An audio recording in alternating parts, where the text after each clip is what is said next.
Hi, this is Jill Duffy for PCMag.com, and this is Get Organized. In this video, we'll be talking about cleaning up your iTunes music library. And this is part 2.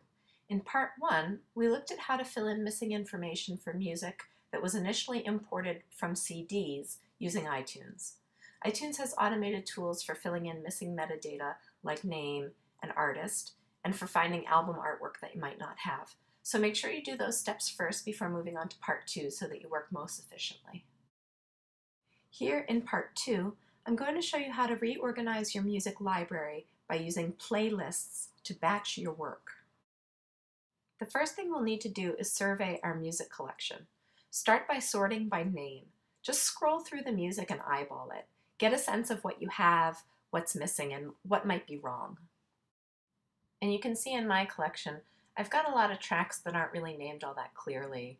And a moment ago you saw that I had a lot of tracks just called track 1, track 2, and I want to fill in that information so that when I archive my music later, it's going to be clear to me what it is and where it is. It's really important to know what your goals are. So my guess for most people is you want to have an accurate library, which is the same as my goal, so that you can back up your music somewhere else and it'll be clearly labeled and easy to find later. And ultimately, that would let you delete the files from your hard drive to free up space and maybe help your computer run faster. Now on screen, I'm still just scrolling through and kind of surveying my collection, but this time I've sorted by artist so I can see where I'm missing artists and just kind of get a sense for how much there is to do. Now finally, I'm going to do the same thing but look by album. And again, I'm looking for things like missing album names or album names that might be incorrect. Now, one of the things I noticed when I was surveying my collection is I had a whole bunch of these tracks by a band called Manu Chao, and they were unlabeled. So I'm going to create a playlist, and I'm going to use an underscore at the beginning and call it Missing Names Manu Chao. And all of those tracks that I identified, I'm just going to drag them into that playlist. Now, a playlist is just really a classification. When you move songs into a playlist, it doesn't make a copy of them. You don't have any duplicate files here. It's just a classification that's going onto that file, so that when you click the playlist, all of the files that are associated with that classification appear together.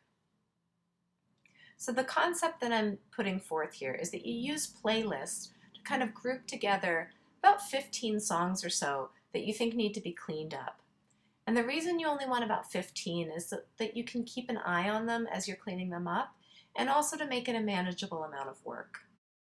What I really like about this method is it leaves you in control. You know exactly what's going on with your files and how they're named.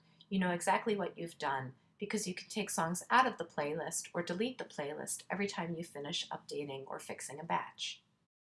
Now the hardest part is actually filling in missing information that you can't get automatically. But one trick is you can go into the iTunes store and look for an artist, an album, or a song name, and sometimes you can find matches that you can then type in and fill in the missing data in your files. Sometimes you can even listen to a clip of the song to be sure that the one you think it is the right one. Now the last thing I just want to quickly show you is what it looks like when you delete files from a playlist. It might seem like you're deleting the files from your actual music library, but you're not. You're just removing them from the list. But you can't really tell that until this pop-up box comes up. Now the same thing when you delete the actual playlist itself, you're just taking away a classification. You're not actually deleting any files from your library.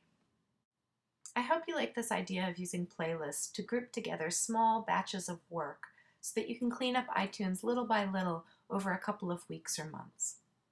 For PCMag.com, I'm Jill Duffy, helping you stay organized. Feel free to email me your questions at jill_duffy@pcmag.com.